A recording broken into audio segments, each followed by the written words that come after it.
n'avait pas recours. C'est ça le problème. C'est ça les difficultés. Ne pas connaître le jour où tu as été visité. Apprenons cela dans le spirituel. Nous aussi, Dieu nous a visités dans cette année. Parce que la parole promise, le message de l'air, parlé par Malachie. La Bible dit, avant que les jours je vous enverrai Élie le prophète. Qu'est-ce qu'il viendra faire? Il doit ramener les cœurs des enfants au Père. L'enseignement apostolique ramené au temps du soir. Le message de l'heure, c'est le retour à la parole primitive. C'est ça même la mission de Malachika. Retour à la foi apostolique. Retour à la foi des pères. Retour à la foi biblique. C'est ça Malachika. Alors c'est une consolation de Dieu. C'est le temps de la grâce. Dieu du ciel a envoyé sa parole. C'est Dieu qui nous a visités. Ceux qui sont de Dieu voient cela. Ceux qui ne sont pas de Dieu ne voient pas cela. Maintenant, sachez que quand Dieu envoie sa parole, ce sont les prédestinés qui croiront. Cela n'est pas donné à tout le monde. Cela est donné aux prédestinés. Jérémie chapitre 1. Jérémie chapitre 1. Écoutez ce qu'on a dit à Jérémie. Dieu connaît toutes choses. Jérémie chapitre 1. Verset 4. Jérémie 1 verset 4. La Bible dit ceci. Écoutez. La parole de l'Éternel me fit adresser en ces mots. Avant que j'étais formé dans le ventre de ta mère, je te connaissais. Et avant que tu sois sorti de son sein, je t'avais consacré.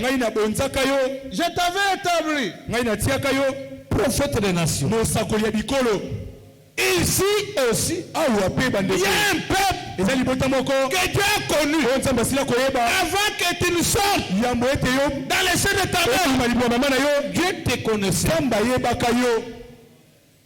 La Bible dit Dieu nous a connus bien avant la fondation du monde. Avant que vous veniez sur la terre, l'élection de Dieu subsistait.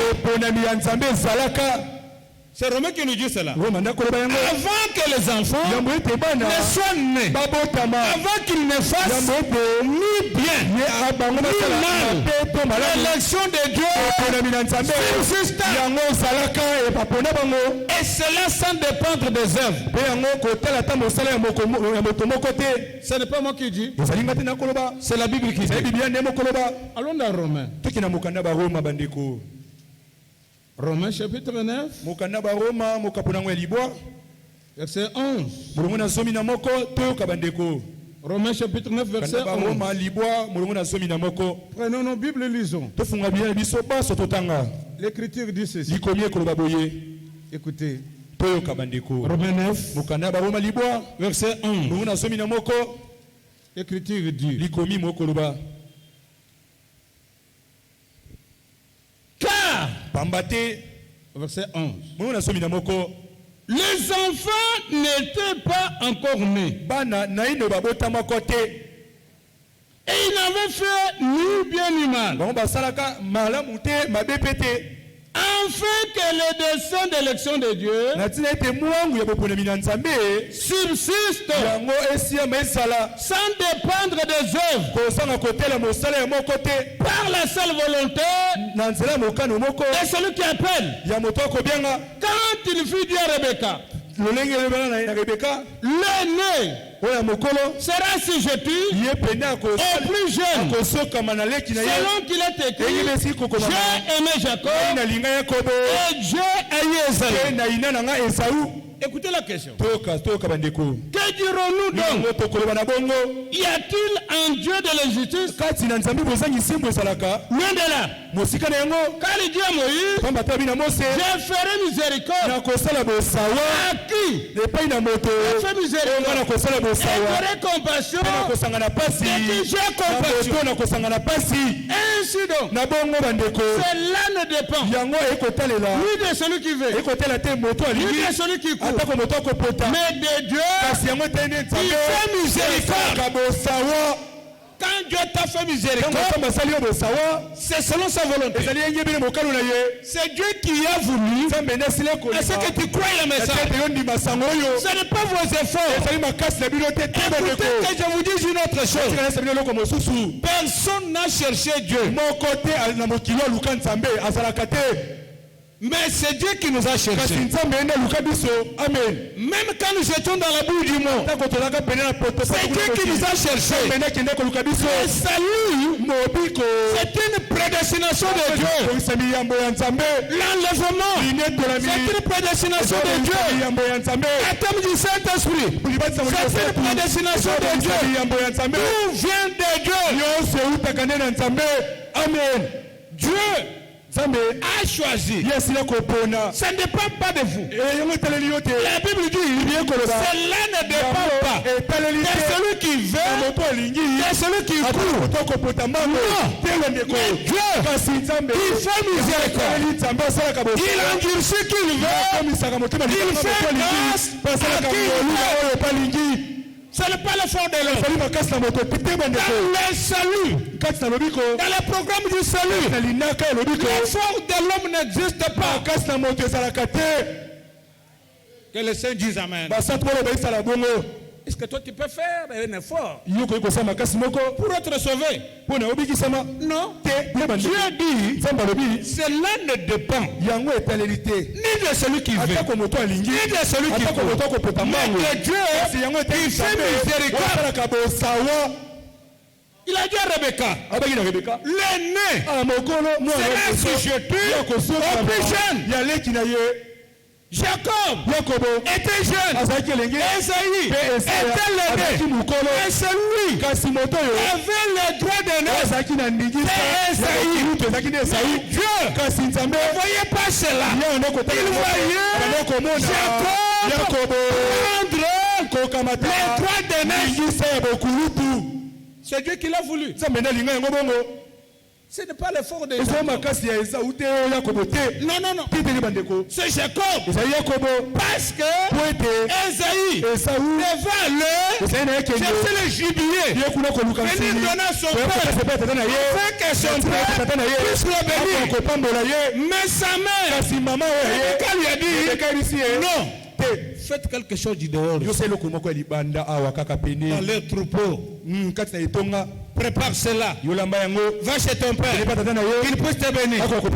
Maintenant, quand Jacob est venu avec la viande déjà préparée,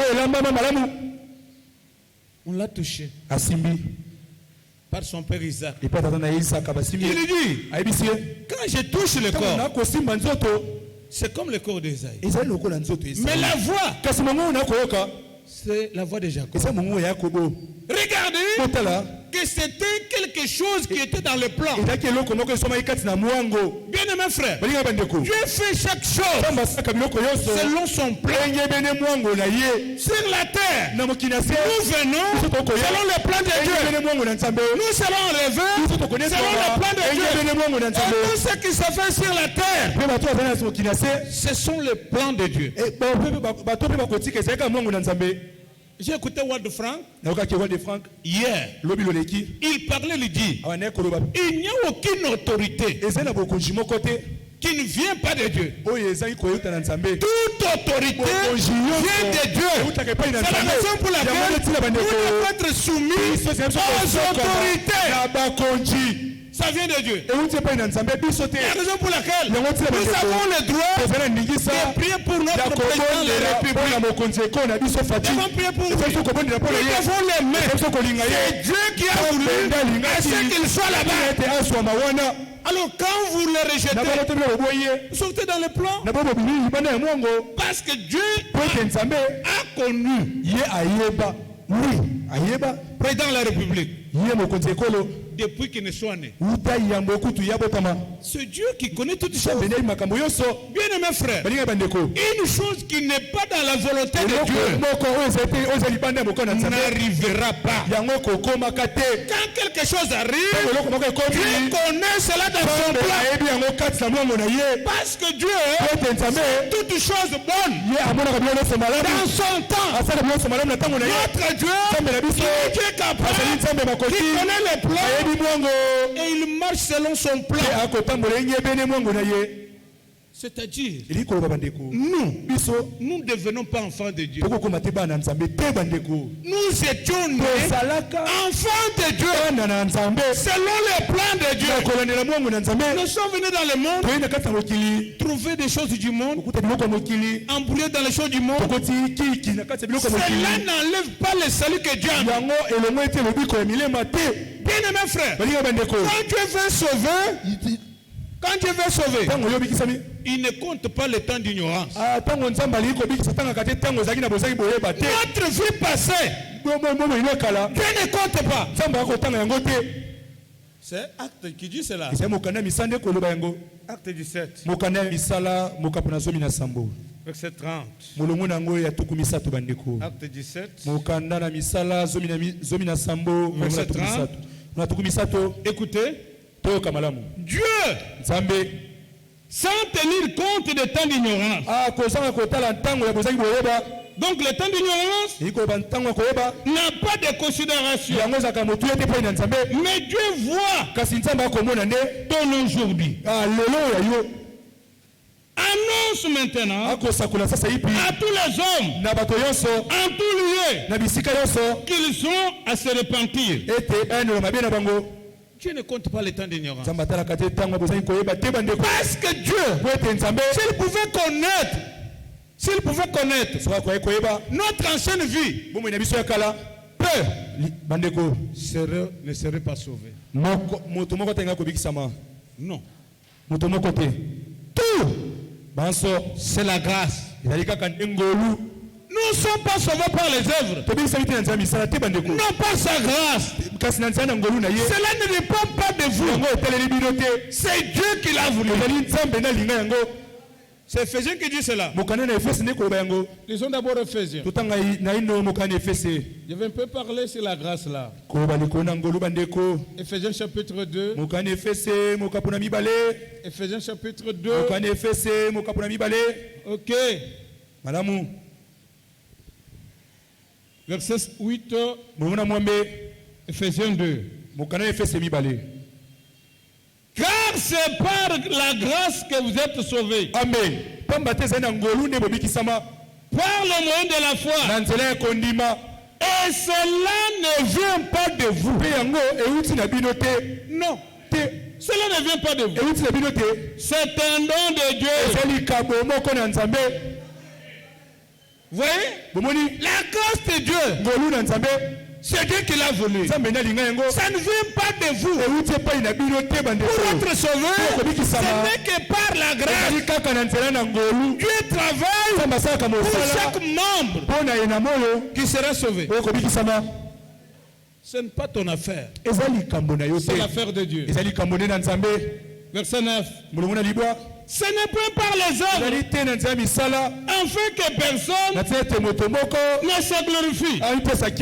Car nous sommes son ouvrage, ayant été créés en Jésus-Christ pour de bonnes œuvres que Dieu a préparer d'avance afin que nous le pratiquions. Dieu a prédestiné cela. Même les bonnes œuvres. Dieu a prédestiné. Même la vie de la parole. Dieu a prédestiné. Notre salut, c'est Dieu qui l'a voulu. Pourquoi il dit à Jacob ici, dans Isaïe 43, il dit quoi? Écoutez, Isaïe 43, la Bible dit ceci. Écoutez, ils sont d'abord ici. Et ici parle maintenant au premier verset. D'Isaïe 43. Ainsi parle maintenant l'Éternel, qui t'a créé, ô Jacob, celui qui t'a formé, ô Israël, ne crée rien. C'est Dieu qui vous dit ce soir. Ne crains rien. Pourquoi? Car je te rachète. Est-ce qu'il y a des rachetés ici? Est-ce qu'il y a des rachetés ici? Dieu vous dit, ne crains rien. Quand Dieu dit ne crains rien, ça veut dire c'est lui qui a le pouvoir de faire quelque chose pour ton salut. Il dit ne crains rien, je te rachète. Je t'appelle par ton nom. Tu es à moi. Tu es à moi. Si tu traverses les eaux, je serai avec toi. Et les fleuves, ils ne te submergeront point. Si tu marches dans le feu, il ne te brûlera pas. Et la flamme ne t'embrassera pas. Car je suis l'Éternel, ton Dieu, le Saint d'Israël, ton Sauveur. Est-ce que vous pouvez dire amen à cela? Quand Dieu veut te racheter, c'est lui qui est le garant. Ce n'est pas l'affaire d'un homme. Pas même l'affaire d'un prédicateur. Tout vient de Dieu. C'est Dieu qui sauve. C'est Dieu qui rachète. C'est Dieu qui donne la bonne œuvre. C'est Dieu qui bâtit du Saint-Esprit. C'est Dieu qui délivre. C'est Dieu qui fait toutes choses. Alléluia. L'affaire de l'homme. C'est Dieu qui est l'auteur de tout. C'est pourquoi dans Romains chapitre 8, nous voulons que la Bible parle. Nous ne voulons pas faire beaucoup de commentaires. Romains chapitre 8, verset 28. Nous savons du reste que toutes choses concourent au bien. Pas au mal. Non.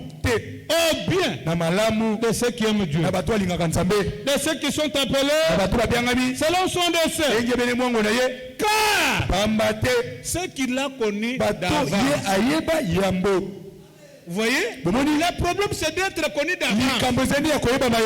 C'est pourquoi sur le chemin du salut, regarde la volonté de Dieu qui s'accomplit dans votre temps. Même dans les matériels. Dieu fait chaque chose dans son temps. Tu n'as pas le droit de te précipiter. Tu n'as pas le droit de pleurer. La Bible dit, ne vous inquiétez de rien. En toute chose, faites connaître vos besoins à Dieu. Pas de prière, pas de supplication. Et la paix de Dieu, qui n'est pas toute intelligence, gardera vos cœurs en Jésus. C'est Dieu qui peut tout. Même le travail. C'est Dieu qui donne le travail. Même les enfants. C'est Dieu qui donne les enfants. Notre Dieu, toutes choses bonnes dans son temps. Regardez seulement à lui. Oui. Parce que Dieu, quand toi tu es dans son plan, il est lui-même qui commence avec toi. Il est le même qui achève avec toi. Oui. Ésaïe 46. Ou bien terminons d'abord ici. Nous aurons Ésaïe 46. Ok. 29. Car ceux qu'il a connus d'avant, il les a aussi prédestinés à être semblables. Amen.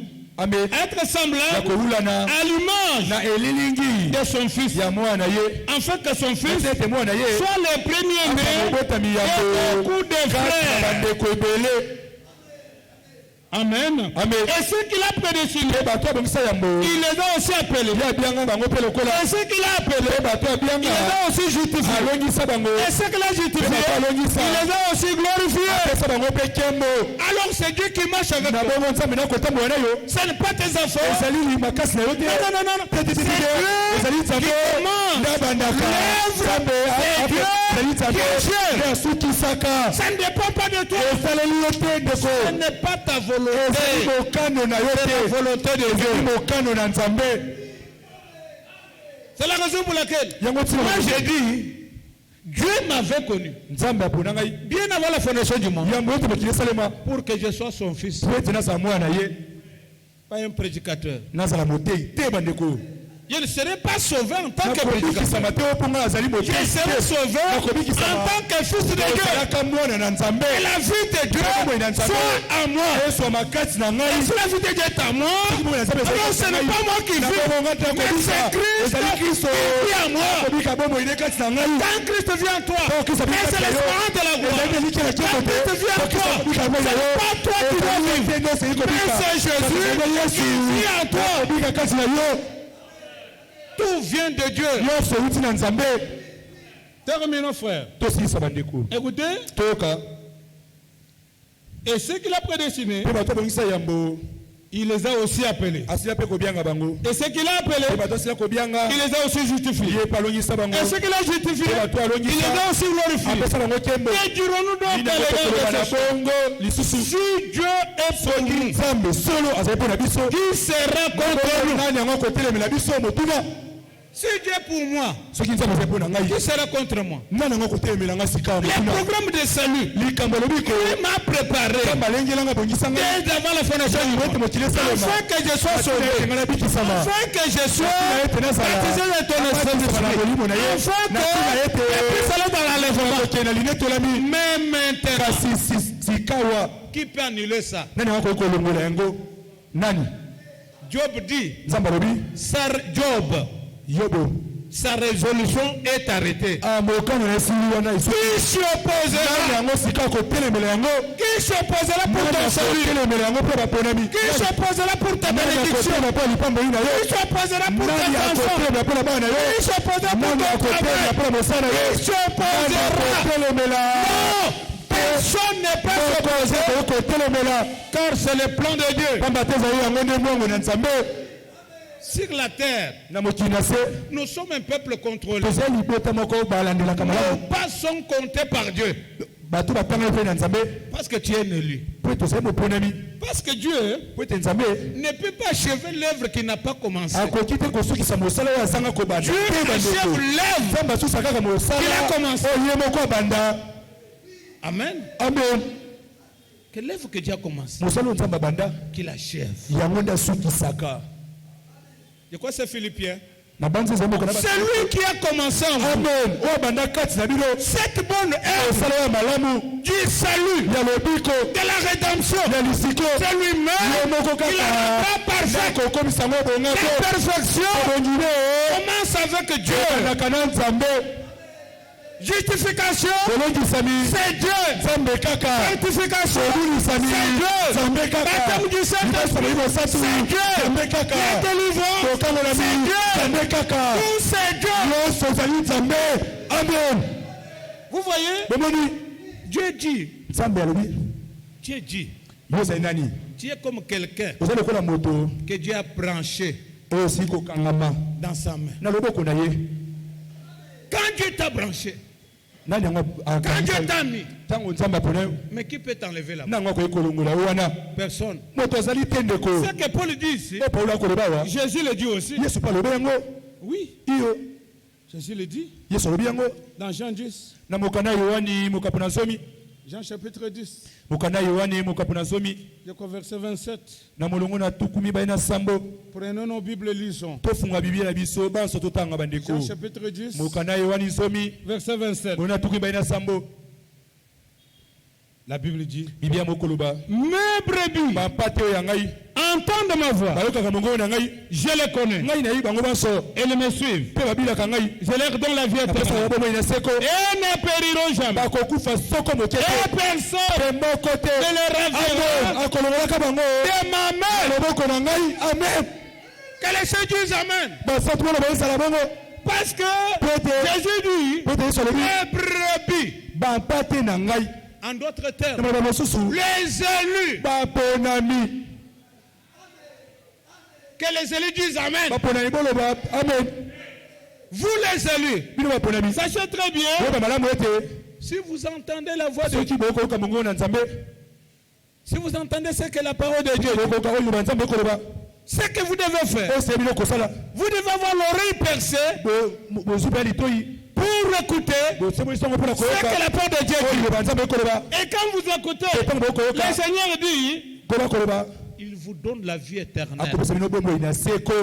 Et vous ne périrez jamais. Quand Jésus dit que vous ne périrez jamais, en tant que prédicateur, qu'est-ce que je veux dire? Quand il dit, brebis ne périra pas, moi je dis, il ne périra pas. Et vous aussi qui êtes dans les bancs, dites aussi, un élu ne périra pas. Pourquoi? Parce que tu es dans la main de Dieu. Quand tu es dans la main de Dieu, tu es dans la main des plus forts. Quand tu es dans la main des plus forts, personne ne peut te ravir. Non. Parce que c'est Dieu qui te tient. Parce que c'est Dieu qui te prend. Quand Dieu marche, il marche avec toi. Quand Dieu parle, il parle avec toi. Il t'a gravé dans ses mains. Et Dieu pour le salut. Malgré les hauts et les bas. Malgré des afflictions. Malgré des situations difficiles, manque de loyer, manque de la nourriture, manque d'habits, cela ne compte pas. Pourquoi Paul dit les petites afflictions de la chair sont temporaires, mais les choses invisibles demeurent. Tu n'as pas à te plaindre. Je manque ceci, je manque cela, je n'ai pas ceci, je n'ai pas cela. En toute situation, regarde à Dieu. Même si ça vous complique, parle comme Job. Parle comme Job. Je sais que mon Rédempteur est vivant. Même quand mon corps sera rongé par le fer, je verrai mon Rédempteur. Le Rédempteur de Dieu, vous êtes votre Rédempteur. C'est ça. Quelles que soient les difficultés, quels que soient les problèmes, les situations que tu as, qui vous compliquent, sache que ton Rédempteur est vivant. Amen. Amen. Amen. Comme tu connais qu'il est vivant, sache qu'il peut tout. C'est Job 42. Je sais que le Seigneur peut tout. Il est le seul qui peut tout. Il est le seul qui sait tout. Il sait tout et il peut tout. Quelles que soient vos situations, vos problèmes résolus, les situations difficiles, il vous complique. Non. Ne crains pas. Il est un Dieu qui peut tout. S'il est le Dieu qui peut tout, alors regardez à lui. Pierre dit, déchargez sur lui tous vos soucis. Il y a quelqu'un qui a des soucis ce soir. Pierre nous dit, déchargez sur lui tous vos soucis. Parce que ce sont les soucis du monde qui nous dérangent pour que la parole ne trouve pas la place dans nos cœurs. Jésus en a parlé. Jésus a dit, quand les semeurs semaient, il y avait une semence qui était entrée sur les pierres. Il y avait une autre qui était entrée dans le long du chemin. Il y avait d'autres qui étaient entrés dans les épines. Et faut bonhomme dit, la position d'épine, c'est une situation qui complique. Ce sont des problèmes irrésolus. Ce sont les soucis de ce monde. Les problèmes vous tracassent. Ce sont les épines. Parce que le semeur a semé. Luc chapitre 8, verset 11. La semence est la parole de Dieu. Quand nous prêchons la parole, nous semons la parole. Quand nous semons la parole, il faut que la parole trouve la fertilité dans les cœurs. Quand tu as la fertilité, la parole peut faire quelque chose. Mais s'il n'y a pas la fertilité, il n'y a que le souci. Des choses irrésolues. Là, la parole ne peut pas bien croire. Non. La parole croit quand notre cœur a la fertilité. Ouvrez votre cœur. Que la semence parole entre en vous. Toute autre chose. Vous devez savoir que Dieu du ciel fait tout pour vous. Il peut tout. Lisons un peu cela. C'est dans Pierre. Pierre. Et j'ai là-bas quelque chose. Je crois que c'est 1 Pierre. Je crois chapitre 5, si je ne m'abuse pas. Oui, je suis là. 1 Pierre chapitre 5, verset 7. Déchargez-vous sur lui de tous vos soucis. Il y a quelqu'un qui a les soucis ce soir. Prends tes soucis. Déchargez c'est-à-dire, il ne faut pas encore avoir cette charge-là. Prends la charge, mets au pied de Jésus. C'est lui qui peut prendre soin de vous. La Bible dit, de vos propres efforts, vous ne pouvez rien. Il n'y a que Dieu qui peut faire quelque chose dans ton problème, dans tes difficultés, dans la situation. Que Dieu qui te complique. Notre Dieu est grand. Il est capable d'ouvrir une brèche, d'ouvrir une route là où il n'y a pas la route, de donner la solution là où il n'y a pas la solution. Il est le Dieu qui avait ouvert la mer rouge à sec. C'est quelque chose qui dépasse l'entendement. De voir une route qui se dessine dans la mer rouge. Il est le même Dieu ce soir. Parce que quand les problèmes surgissent, quand il y a une difficulté, quand il y a des complications, toi regarde à Jésus. Il est capable d'ouvrir la porte, d'ouvrir la route, là où il n'y a pas la route. Parce que quand Israël était devant la mer rouge, c'était compliqué. Parce que Moïse n'avait pas le bateau.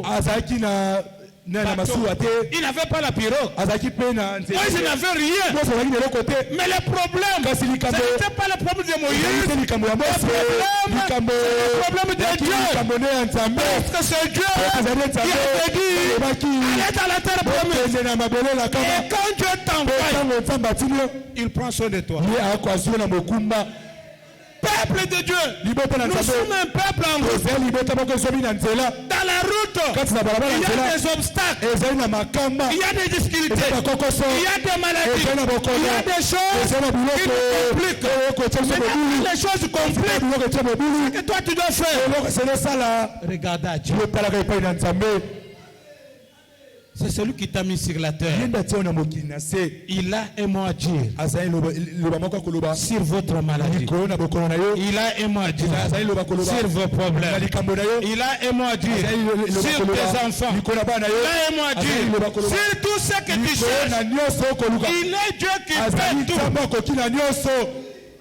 Que le Seigneur dise Amen. Ne rentrez pas dans vos maisons avec les soucis. Déchargez sur lui tous vos soucis. Israël devant la mer Rouge, il ne savait pas comment faire pour traverser. Les enfants d'Israël regardent derrière. Il voit l'armée de Pharaon qui les poursuivait. Ils sont dit à Moïse, Moïse, c'est toi qui nous as enlevés de l'Égypte. C'est toi qui nous as enlevés de l'Égypte. Tu ne vois pas derrière nous. Il y a un danger. Nous allons mourir. Il fallait nous laisser en Égypte au lieu de mourir dans les déserts. Bien-aimés frères, je vous dis ce soir, sachez que quand vous êtes devenus croyants du message chrétien, ne croyez pas que les difficultés vont manquer. N'enviez pas le monde. Parce que l'Égypte c'est le monde. Même si la situation devient compliquée, n'envie pas le monde. Pour dire, j'étais dans le monde, je n'étais pas comme ça. Quand je suis venu à la parole, voilà les difficultés, voilà le problème. Moïse avait dit, vous les enfants d'Israël, écoutez, l'armée de Pharaon, il est derrière vous. Ces Égyptiens que vous voyez, vous ne les verrez pas. Les maladies que vous voyez, vous ne les verrez pas. Les difficultés que vous voyez, vous ne les verrez pas. L'Éternel combattra pour vous. Quand l'Éternel combat pour toi, il n'y a aucun danger. Quand Dieu combat, il est gagnant. Et s'il est gagnant, il combat pour toi. Toi qui as peur, n'ayez pas peur. Ni pour la maladie, ni pour les difficultés, ni pour les problèmes. N'ayez pas peur. C'est très bien. Le Dieu, il vous a dit d'écouter les mots, de croire à la parole. Il est le même Dieu.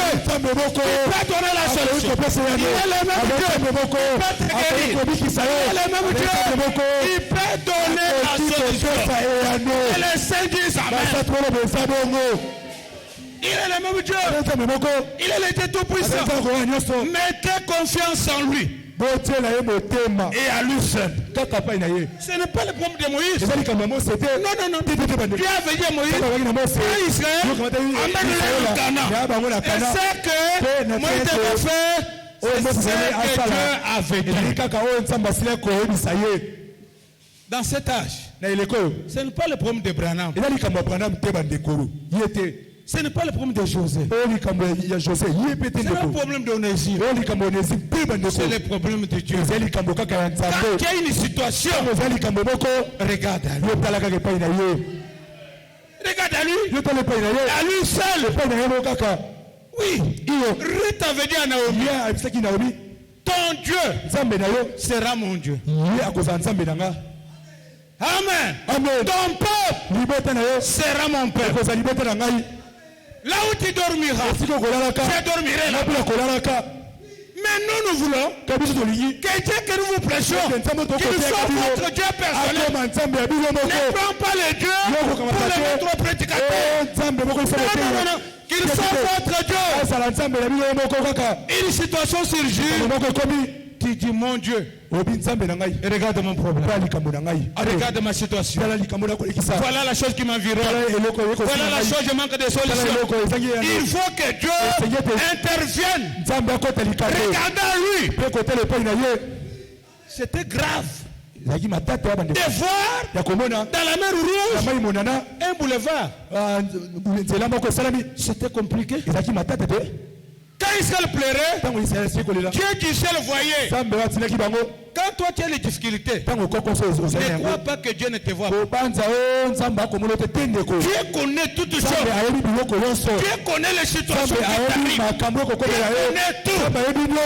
Comme Dieu connaît tout, mais ce que tu dois faire, prends ton problème à Dieu et vous montrer cela à Dieu. Dieu s'empare de ton problème et il y a la résolution. Que le Saint dise Amen. Regardez-lui.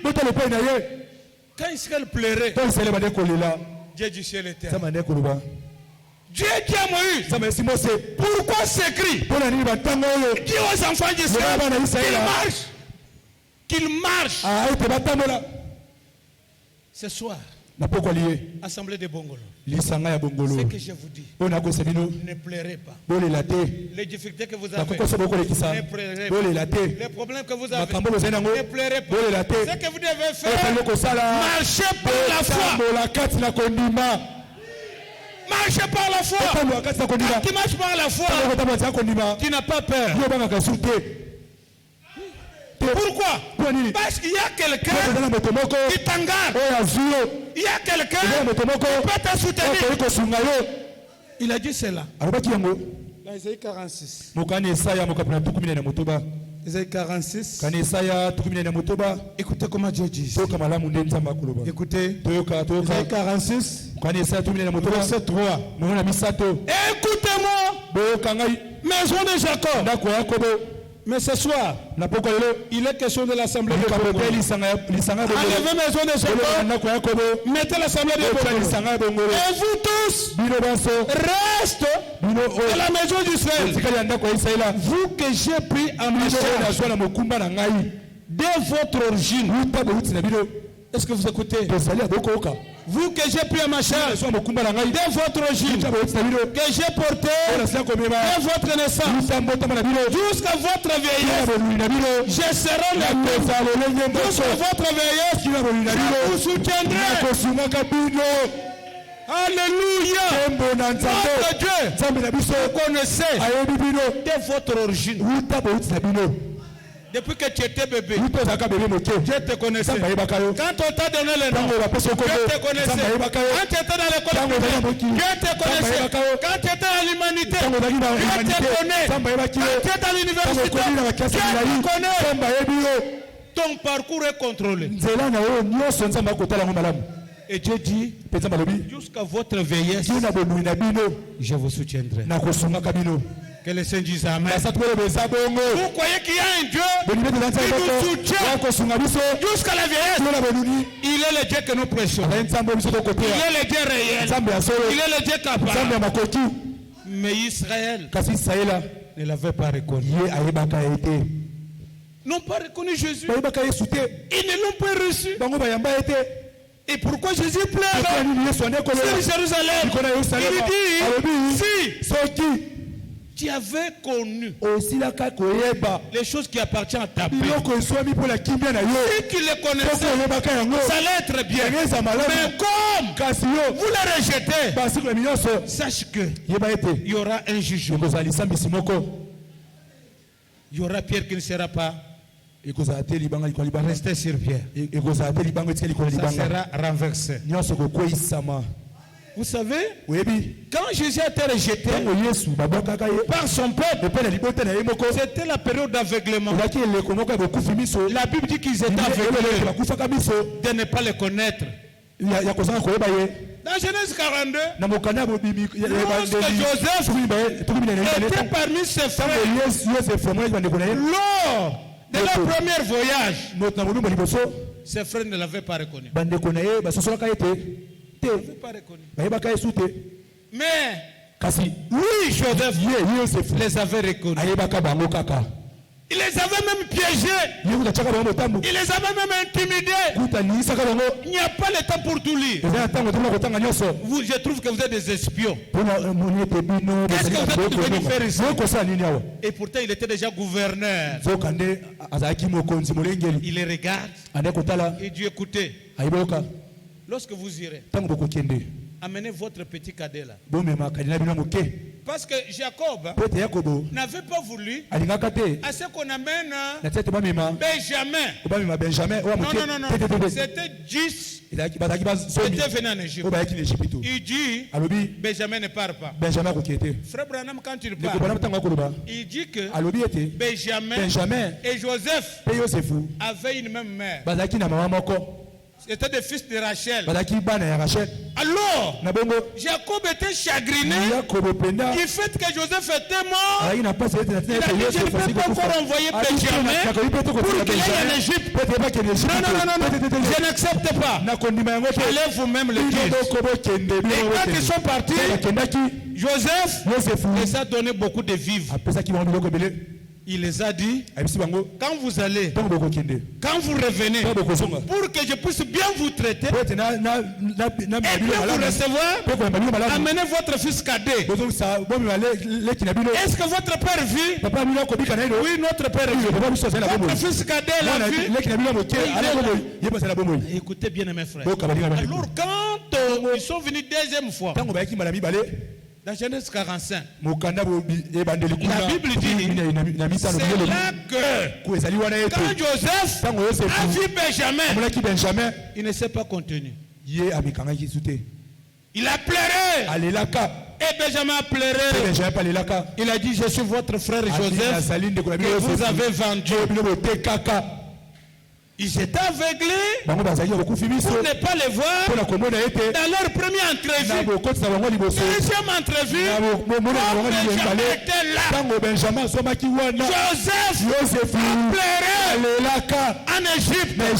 Frère Branham dit, Benjamin, c'est le type de 144 000.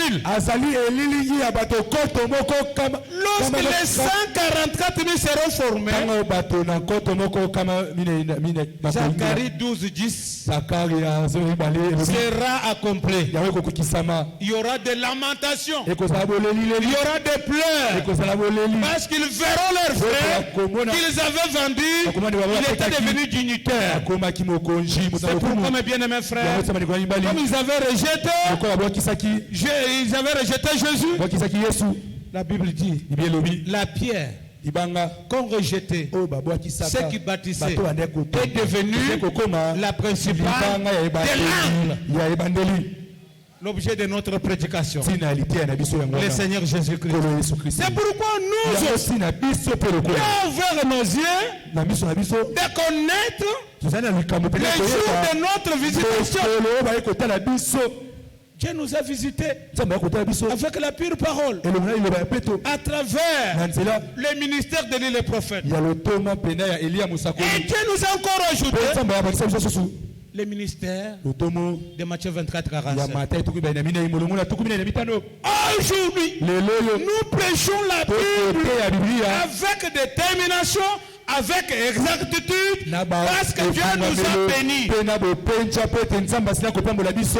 C'est le jour de notre consolation. Il faut reconnaître ce que Dieu a fait pour nous. Dieu nous a pris dans les dénominations, dans le catholicisme, dans le kimbanguisme, dans toutes les églises de ce monde. Il nous a amenés à la pure parole. Sachez très bien que c'est une consolation. Mais Israël n'a pas reconnu ça. Il n'a pas reconnu ça. C'est la raison pour laquelle, quand ils avaient rejeté Jésus, dans Matthieu 27, verset 25, ils ont dit que son sang tombe sur nous et sur nos enfants. Et vous savez, Jésus a dit dans Luc 21, Jésus a dit dans Luc 21, lisons d'abord Matthieu 27. Lorsqu'ils ont rejeté Jésus devant le Ponce Pilate, Matthieu 27, verset 25, écoutez comment ils ont dit. Écoutez, tout le peuple a répondu que son sang retombe sur nous et sur nos enfants. Alors Pilate leur relâcha Barabbas après avoir fait battre devant Jésus. Il le livra pour être crucifié. Les gens ont choisi un malfaiteur au lieu des donateurs de la vie. C'est ce qui s'est fait aujourd'hui. Barabbas, c'est le monde. Aujourd'hui, les gens aiment le monde. Ils rejettent la parole. Les gens aiment la mondanité. Ils rejettent la parole. Les gens aiment la musique du monde. Ils rejettent la parole. Les femmes veulent marcher en collant. Ils rejettent la parole de Dieu. Regardez toutes ces choses-là. Le monde et ses convoitises. La Bible dit quiconque aime le monde, l'amour du peuple n'est pas en lui. Ce qui fait de vous des croyants, c'est quand vous rejetez le monde et ses convoitises. Il y a une différence entre un croyant et un païen. Ephésiens 4, 17. Je vous dis, frère, de ne pas vivre comme des païens. Non. Parce que eux, ils vivent selon la vanité de leur pensée. Ils ont l'intelligence obscurcie, étranger à la vie de Dieu. Mais vous, les croyants de Bongolo, ce n'est pas comme ça que vous avez connu le Seigneur. Non. Ne marchez pas comme les païens. Non. Vivez comme des enfants. Si des païens portent des mini-jupes, laissez-les porter des mini-jupes. Si des païens font des rouges aux lèvres, laissez-les faire cela. Si les païens font n'importe quoi, il y a un désaccord avec la parole, vous laissez faire cela. Parce que vous êtes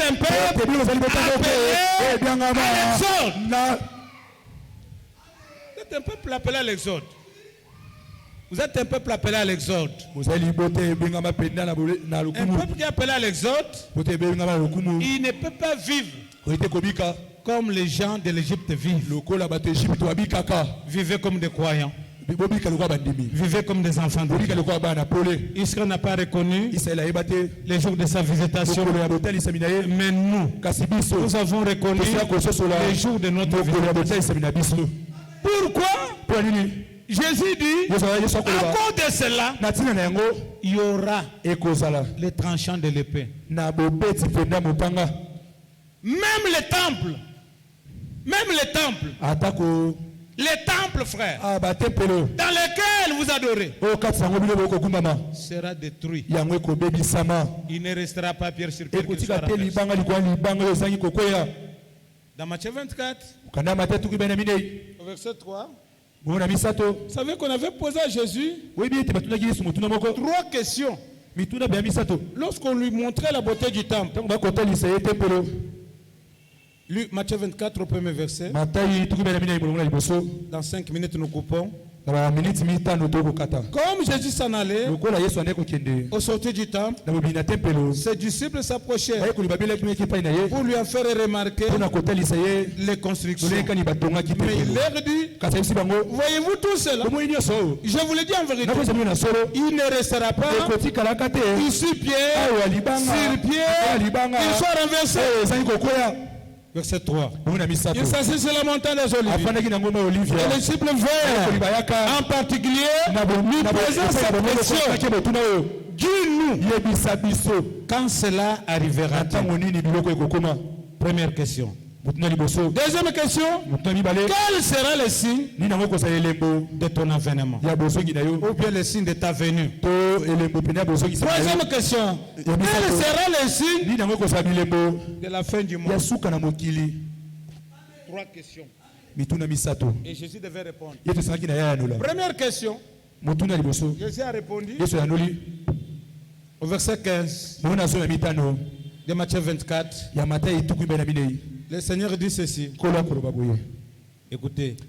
C'est pourquoi, lorsque vous verrez l'abomination de la désolation dont parlait le prophète Daniel, établi en Dieu saint, que celui qui lit fasse attention. C'est ça, les jours de la destruction du temple. Quand est-ce que le temple sera détruit? Quand vous verrez Jérusalem investi par les armées. Alors que ceux qui seront en Judée, dans les montagnes, que celui qui sera sur le toit ne descende pas pour prendre ce qui est dans sa maison. Et c'est celui qui sera dans les champs ne retourne pas en arrière pour prendre son manteau. Malheur aux femmes qui seront enceintes, à celles qui allaiteront en ces jours-là. Quand vous prenez Luc, il éclaircit la situation. Luc 21,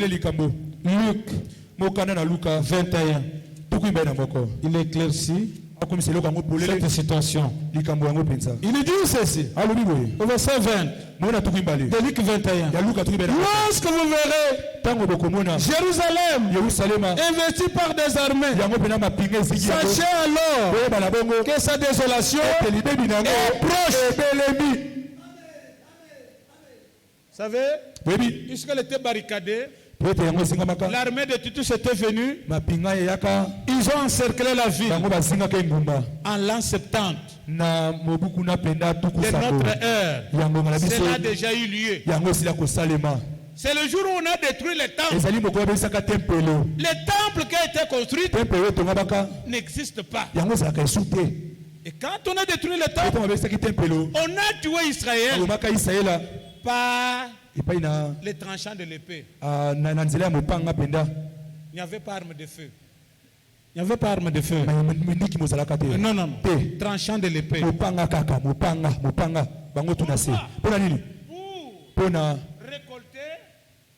récolter ce qu'Israël avait semé. Alors, Israël était mort par les tranchants de l'épée. Alors, on a détruit le temple. Et jusqu'aujourd'hui, il n'y a pas de temple à Jérusalem. On veut reconstruire le temple. Troisième temple maintenant. Mais cela avait entraîné à ce qu'Israël soit captif parmi les nations. Maintenant, réponse à la première question. Destruction du temple. C'est en l'an 70. Cela déjà eu lieu. Destruction du temple a déjà eu lieu. Israël était mort par les tranchants de l'épée. Et ils sont allés parmi toutes les nations. Deuxième question. Quel est le signe de ton avènement? Alors la réponse est au verset 29. Je crois que nous terminons là-bas. Et il leur dit une comparaison. Voyez le figuier et tous les arbres. Dès qu'ils ont poussé, vous savez de vous-même, en regardant, et déjà l'été est proche. De même, quand vous verrez ces choses arriver, sachez que le royaume de Dieu est proche. bourgeonnement de feuilles de figuier. Retour d'Israël dans sa patrie. Cela a déjà eu lieu. Israël est rentré en 1948. Depuis qu'ils ont fui, à l'an 70, lorsqu'on a détruit les temples, ils sont rentrés en 1948. Maintenant, qu'est-ce qu'il faut? Ils se préparent pour reconstruire tout le temple. Et quand le temple sera reconstruit, l'époux sera déjà dans la lèvre. C'est lui qui verra. Le temple est reconstruit. Il est resté. C'est la raison pour laquelle maintenant que la maquette est là, de la reconstruction du temple, la maquette. Sachez qu'il n'y a plus de temps. Pourquoi, bien-aimés frères, nous prêchons la parole pour se préparer. Parce que Jésus vient bientôt. Il vient bientôt pour prendre son épouse glorieux, qui n'a ni rire, ni tâche, ni rien de semblable. Ce que vous devez faire, c'est d'être prêt pour ce soir. Que Dieu vous bénisse.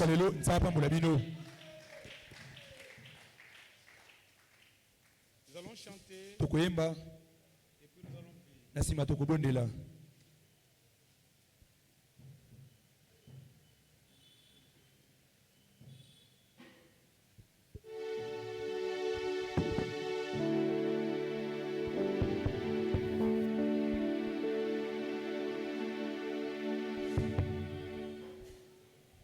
Chantez, conduis-moi Seigneur.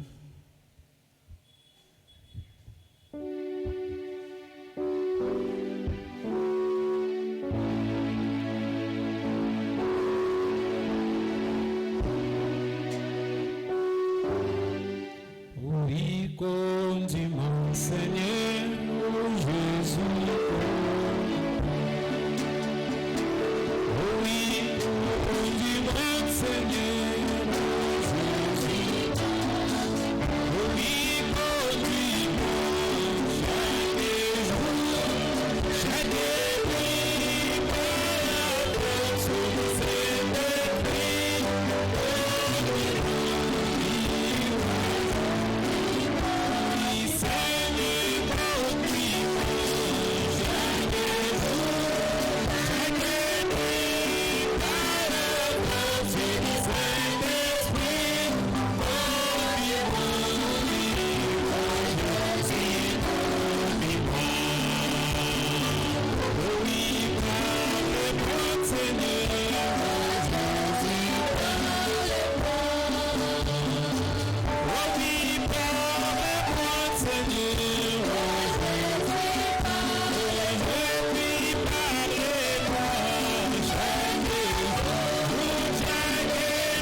Prions.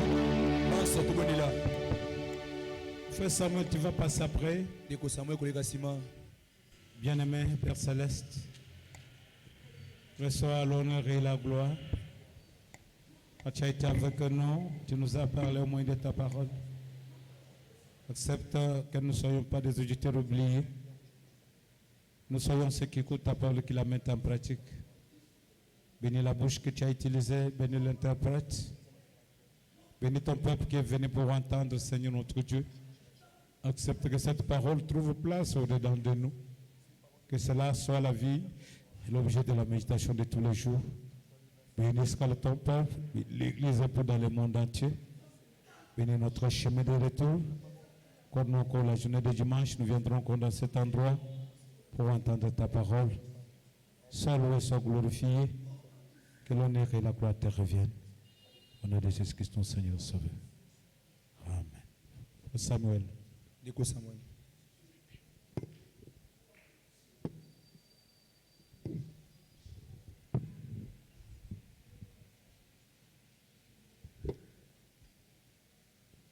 Dieu Tout-Puissant, nous te sommes infiniment reconnaissants.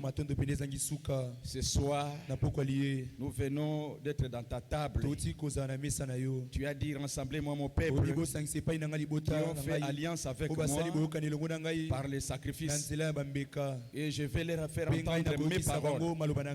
Nous venons d'attendre ta parole, le plan de la rédemption dans sa totalité.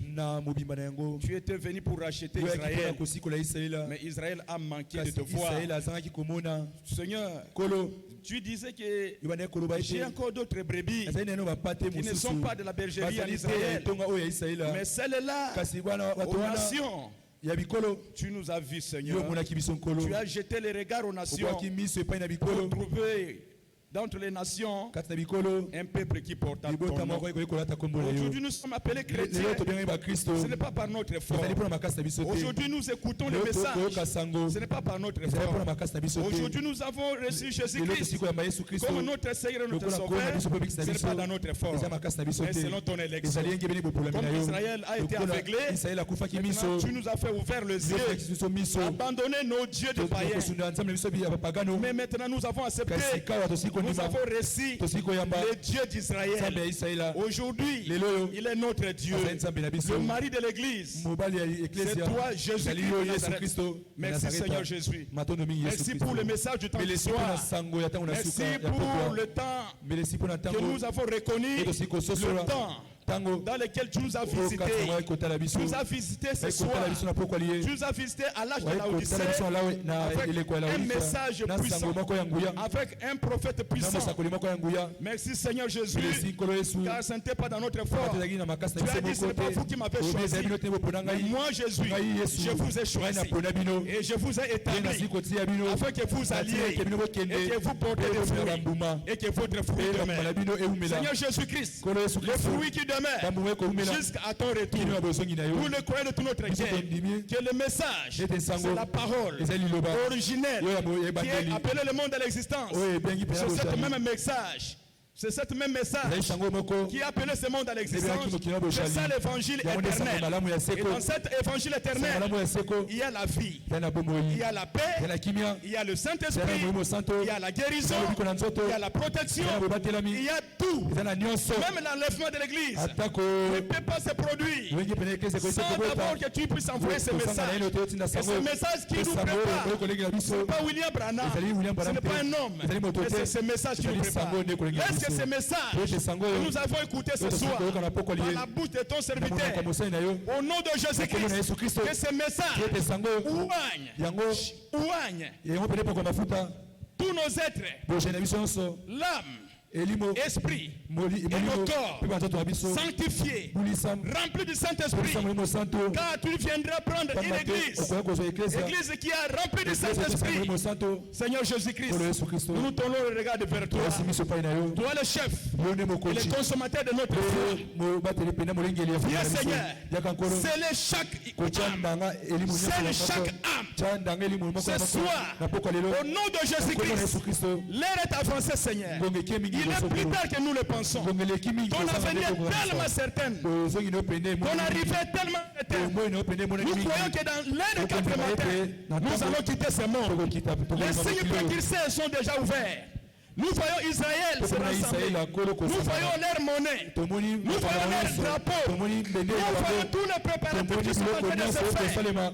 Quand nous sommes en train d'écouter des informations, cela montre que le temps est déjà accompli. Oh Seigneur, mets à nous l'urgence. Ôtez la vie de la distraction. Rédons la vie de la prière. La vie de la sanctification. La vie de la préparation. Que nous marchons, Seigneur, comme tu peux venir même ce soir. Car nous ne savons pas le temps qui reste. C'est un secret que tu as caché.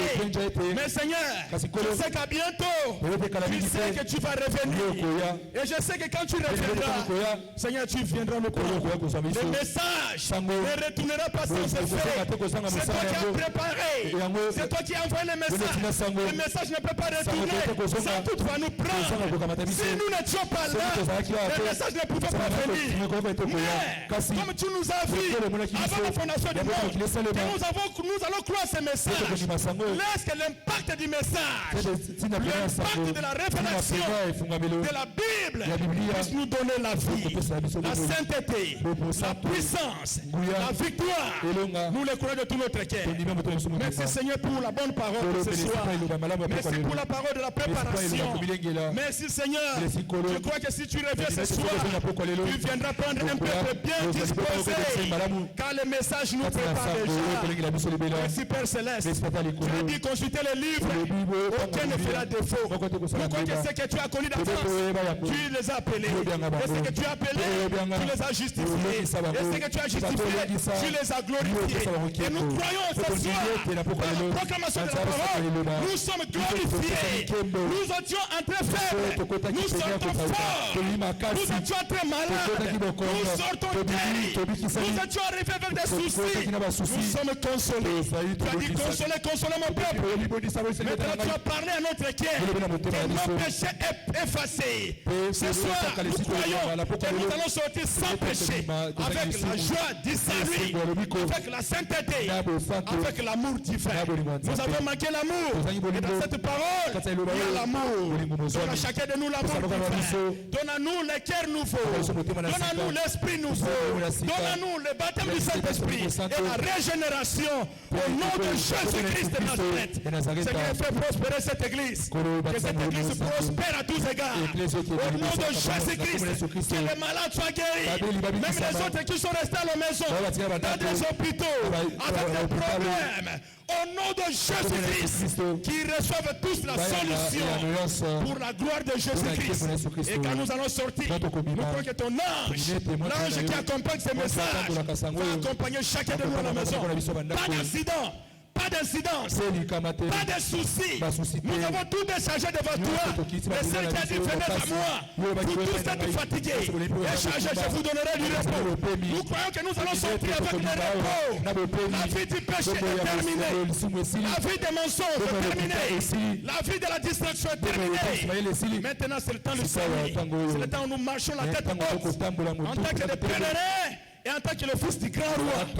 Accordez cela, Seigneur, au nom de Jésus-Christ. Si tu donnes le dimanche, Seigneur, nous serons si contents d'attendre la même parole. Bénis chacun de nous, Seigneur. Bénis cette assemblée. Fais prospérer cette église à tous égards, dans le spirituel, que ce soit dans le physique, au nom de Jésus-Christ. Et en sortant de cette lieu, Seigneur, je te supplie, Père, que nous sortons tous bénis, que la bénédiction du Dieu d'Israël nous accompagne tous au nom de Jésus-Christ. Amen. Amen.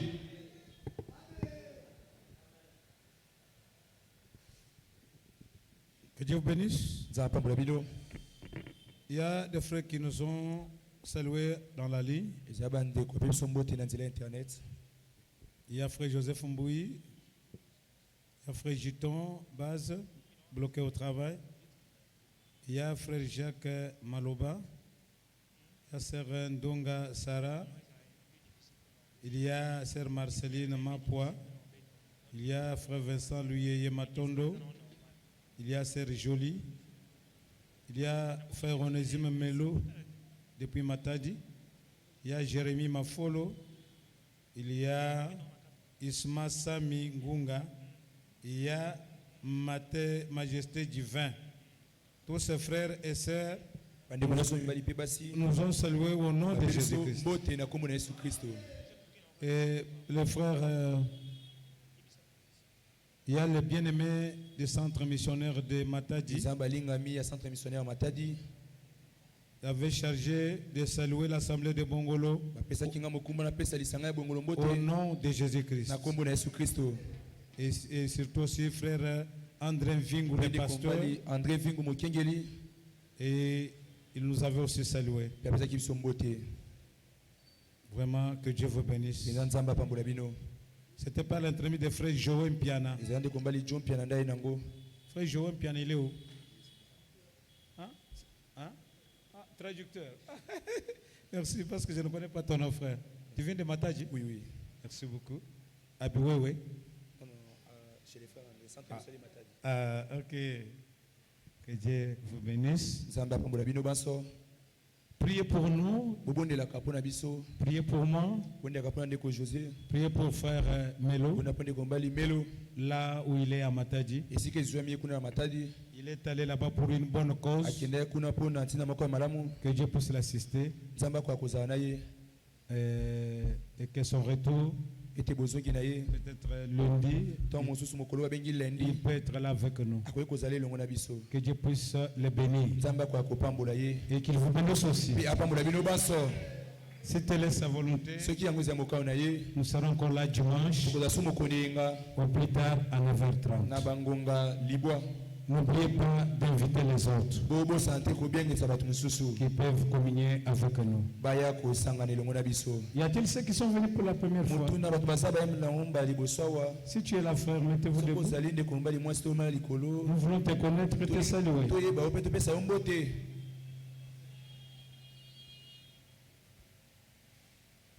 Il n'y en a pas? Que Dieu vous bénisse. Qu'il vous soutienne. Qu'il vous donne la bonne santé jusqu'à dimanche.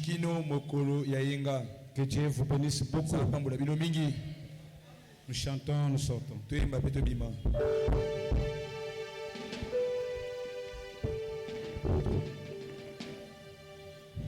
le Seigneur vous bénisse encore. Chantez avec joie avant de sortir. Nous allons chanter comment ne pourrais-je te louer.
consolation.